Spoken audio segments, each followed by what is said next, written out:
সর্বপ্রথম আসুন আমরা জেনে নিই একজন মানুষ চাইলে কতদিন কুরবানি দিতে পারে। আপনি কোনো কারণবশত জিলহজ মাসের 10 তারিখ কুরবানি দিতে পারেন নাই, কোনো কাজের কারণে বা কোনো ব্যস্ততার কারণে, কোনো অসুবিধার কারণে আপনি জিলহজ মাসের 10 তারিখ কুরবানি দিতে পারেন নাই, তাহলে আপনার করণীয় কি? আপনি চাইলে জিলহজের 11 তারিখ কিংবা 12 তারিখও কুরবানি দিতে পারবেন। সুবহানাল্লাহ, ঠিক কিনা? অর্থাৎ জিলহজ মাসে যে আমরা কুরবানি দিই, কেউ যদি কোনো অসুবিধার কারণে 10 তারিখ কুরবানি দিতে না পারে, 10 জিলহজ যদি কেউ কুরবানি দিতে না পারে কোনো সমস্যার কারণে, তাহলে 11ই জিলহজ কিংবা 12ই জিলহজ সে আবারও কুরবানি দিতে পারবে, সে ওই কুরবানি আদায় করে দিতে পারবে, এই নিয়মটুকু আছে। এরপর আসুন, যারা মুসাফির ব্যক্তি যারা সফর করে, তাদের ব্যাপারে কুরবানির হুকুম কি? তাদের ব্যাপারে কুরবানির হুকুম হচ্ছে, কেউ যদি মুসাফির হয়, মুসাফির বলতে আপনার যে বাসস্থান, আপনার যে ঘর, সে ঘর থেকে আপনি 48 মাইল দূরত্বে চলে গেছেন সফরের নিয়তে। কিসের নিয়তে বলেন? সফরের নিয়তে চলে গেছেন। ওই অবস্থায় জিলহজ মাসের 10 তারিখ চলে আসছে, কুরবানির দিন চলে আসছে। এখন আপনার করণীয় কি? আপনার উপর কুরবানি ওয়াজিব না। সুবহানাল্লাহ, আপনার উপর কুরবানি ওয়াজিব না। আপনি চাইলে যদি ইচ্ছা হয় দিতে পারবেন, তবে না দিলেও কোনো সমস্যা হবে না, কারণ আপনি কি মুসাফির, সফরে বের হয়েছেন। এরপর আসুন, নাবালক যারা আছে, অনেক বাচ্চারা আছে যে এখনও নাবালক, কিন্তু তার অর্থ সম্পদ আছে। অর্থ সম্পদ কি আছে? অনেকের বাবা টাকা পয়সা রেখে গেছেন, সেগুলোর মালিক তার সন্তান। ওই অবস্থায় তার নেশাব পরিমাণ সম্পদ আছে, কিন্তু সে নাবালক। নাবালক ব্যক্তি যারা আছে, যারা শিশুরা, কুরবানি যে হুকুম, সেই হুকুম হচ্ছে কোনো ব্যক্তি যদি নিসাব পরিমাণ সম্পদের মালিক হয়, কিন্তু ওই ব্যক্তি নাবালক, শিশু, সে যদি কুরবানি নাও দেয় কোনো সমস্যা হবে না। তবে তার কোনো অভিভাবক যদি চায় তার পক্ষে কুরবানি দিতে, তাহলে দেওয়া যাবে, দেওয়ার অনুমতি আছে। এরপর আসুন, ধরুন একজন ব্যক্তি কুরবানির পশু ক্রয় করে ফেলেছে, কিন্তু তার উপর কি না, কুরবানি ওয়াজিব নয়। এখন যদি কুরবানির পশু কুরবানির নিয়তে ক্রয় করে ফেলে, ওই অবস্থায় ওই পশুটা কুরবানি দেওয়া তার উপর ওয়াজিব হয়ে যায়। সুবহানাল্লাহ, তার উপর কি হয়ে যায়? ওয়াজিব হয়ে যায়, কারণ সে নিয়ত করেছে কি, কুরবানির নিয়ত পশু ক্রয় যখন করে ফেলেছে, ওই অবস্থায় তার উপর ওই পশুটা কুরবানি দেওয়া কি ওয়াজিব হয়ে যায়। অন্যথায় যেহেতু তার তৌফিক নাই, সে যদি কুরবানি নাও দেয় কোনো সমস্যা হবে না। এগুলো হচ্ছে যারা গরিব মিসকিন অসহায় মানুষ আছে, তাদের কুরবানির হুকুম। এরপর আসুন, কোনো ব্যক্তি কোনো কারণে কুরবানি দিতে পারে নাই, কিন্তু তার উপর কুরবানি ওয়াজিব। কোনো কারণে যদি কোনো সমস্যার কারণে কুরবানি দিতে না পারে, কোনো কাজের কারণে, ব্যস্ততার কারণে, তাহলে সে একটি ছাগল কিনতে যত পরিমাণ টাকা লাগে, যত পরিমাণ অর্থ লাগে, সেই পরিমাণ টাকা সে সাদকা করে দেবে, দান করে দেবে, ঠিক কিনা বলেন? তাহলে তার কুরবানি আদায় হয়ে যাবে। এরপর আসুন, কেউ যদি দিনে কুরবানি দিতে না পারে কোনো সমস্যার কারণে, রাতে যদি কুরবানি দেয়, কুরবানি হবে কি না? হয়ে যাবে। উলামায়ে কেরাম বলেছেন, রাতে কুরবানি না দেওয়া ভালো, রাতের বেলায় কুরবানি না দেওয়া ভালো, তবে না জায়েজ না। আপনি কোনো সমস্যার কারণে দিনে দিতে পারেন নাই, ব্যস্ততার কারণে, রাতে চাইলেও দিতে পারেন, কিন্তু উলামায়ে কেরাম বলছেন রাতের চেয়ে দিনে কুরবানি দেওয়া ভালো। কেন? এটা ব্যাখ্যা করেছেন। দিনে কুরবানি দেওয়া কেন ভালো? দিনে কুরবানি দেওয়া এজন্য ভালো, রাতে যদি আপনি কুরবানি দিতে যান, তাহলে যখন আপনি গরু জবেহ করতে যাবেন বা পশু জবেহ করতে যাবেন, আপনার জবেহের মধ্যে ভুল ত্রুটি হতে পারে রাতের অন্ধকারের কারণে, বা আপনি যখন ওই গরুকে কাটতে যাবেন, মাংস যখন কাটতে যাবেন, তখন কোনো রকম অ্যাক্সিডেন্ট হতে পারে রাত হওয়ার কারণে। সেজন্য উলামায়ে কেরাম বলছেন যে রাতের চেয়ে দিনে কুরবানি দেওয়া ভালো, তবে রাতে না জায়েজ না। রাতেও যদি আপনি কুরবানি দেন হয়ে যাবে। জিলহজ মাসের 10, 11, 12 তারিখ এই 3 দিনের রাতেও যদি আপনি কুরবানি দেন হয়ে যাবে, তবে রাতের চেয়ে দিনে কুরবানি দেওয়া ভালো। এরপরে আপনি কুরবানির জন্য কুরবানির নিয়তে একটি পশু ক্রয় করলেন, কিন্তু ওই পশু জিলহজ মাসের 10 তারিখ, 11 তারিখ, 12 তারিখ এই 3 দিনের ভেতর আপনি জবেহ করতে পারেন নাই কোনো কারণে। এরপরে যদি আপনি জবেহ করেন, তাহলে ওই পশুর মাংস আর খেতে পারবেন না। ওই পশুর মাংস আপনাকে কি করতে হবে? সাদকা করে দিতে হবে। কারণ কি? কারণ হচ্ছে কুরবানি দেওয়ার যে সময়সীমা, ওই সময়সীমা পার হয়ে গেছে, জিলহজ মাসের 10, 11, 12 তারিখ যদি আপনি ওই পশু কুরবানি দিতে না পারেন, সময় যদি অতিবাহিত হয়ে যায়, কুরবানির সময় যদি চলে যায়, এরপরে যদি আপনি পশুটা কুরবানি করেন, তাহলে ওই পশুর মাংস আর খেতে পারবেন না।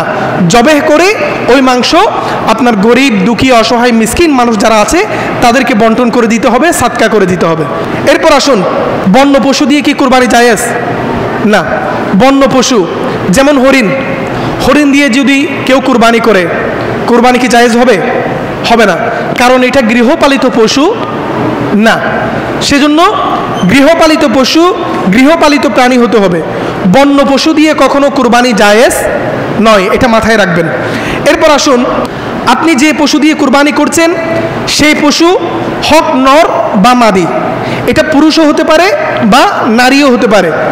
আপনার পশু নর বা মাদি যে কোনো পশু দিয়ে আপনার কুরবানি হয়ে যাবে, এখানে পার্থক্য করার কোনো সুযোগ নাই। উলামায়ে কেরাম এই প্রশ্নের উত্তর এইভাবে দিয়েছেন। এরপর আসুন, অনেকে উট দিয়ে কুরবানি করে না? উট দিয়ে কি করে? কুরবানি করে।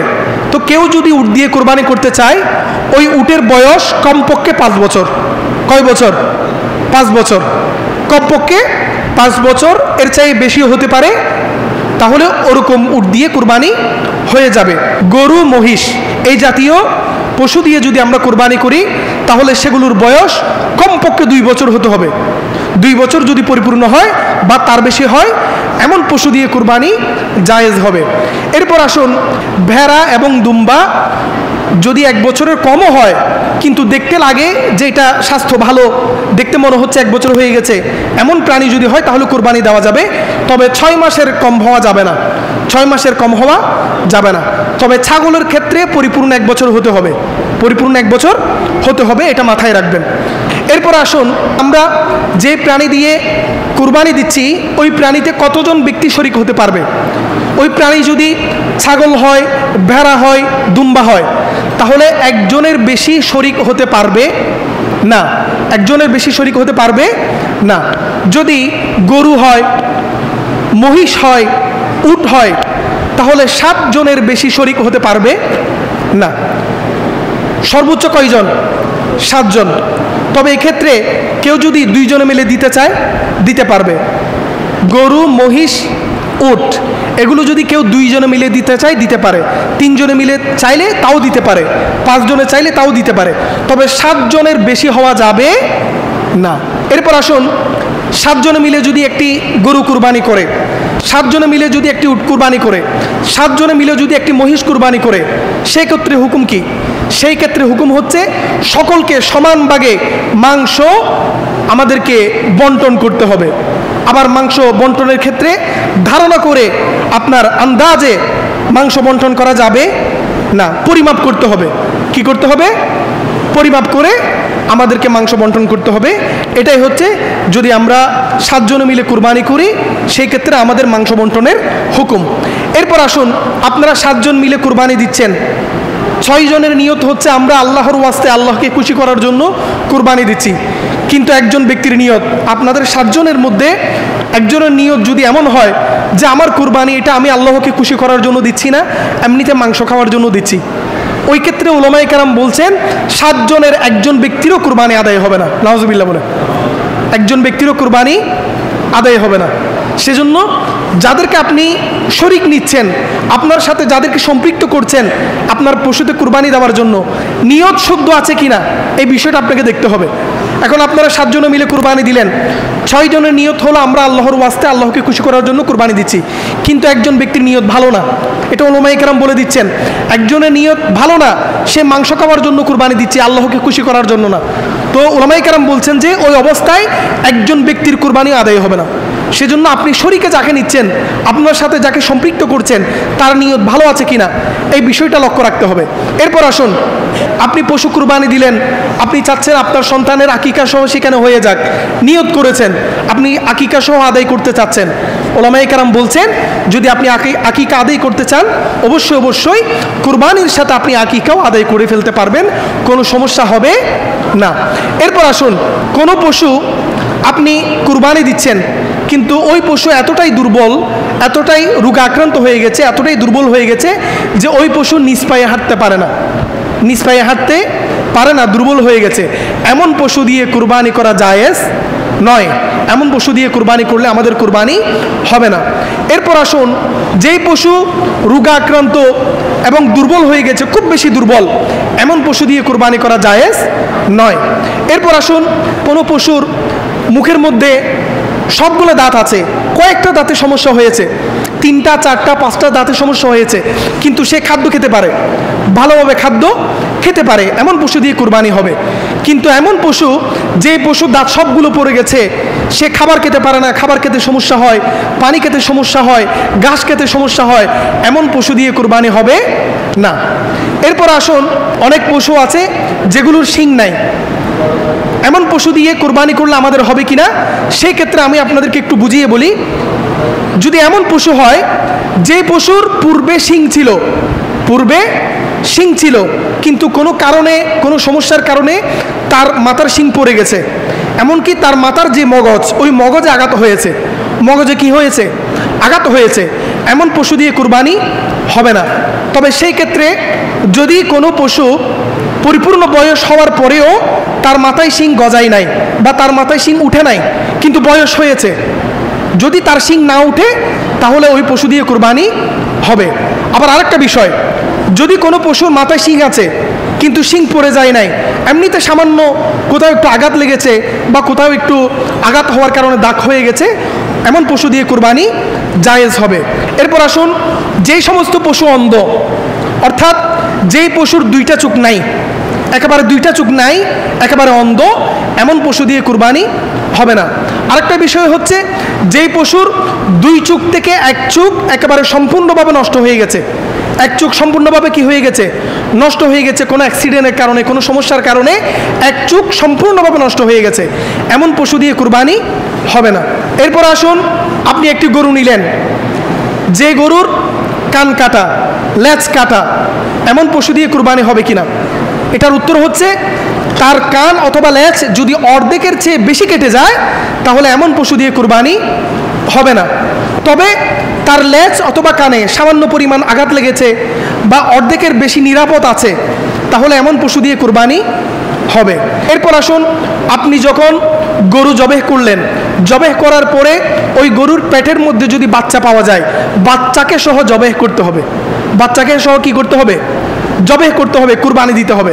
তবে এখানে একটা বিষয় মাথায় রাখবেন, সেটা কি, সেটা হচ্ছে যখন আপনি পশুটাকে কুরবানি দেওয়ার জন্য নিয়ে যাচ্ছেন, আপনি তখন বুঝতে পারছেন যে খুব অল্প সময়ের মধ্যে আপনার ওই পশু বাচ্চা প্রসব করবে, তার বাচ্চা প্রসব করার সময় একেবারে সন্নিকটে, ওই অবস্থায় এমন পশু জবেহ করা মাকরুহ, এমন পশু জবেহ করা কি মাকরুহ।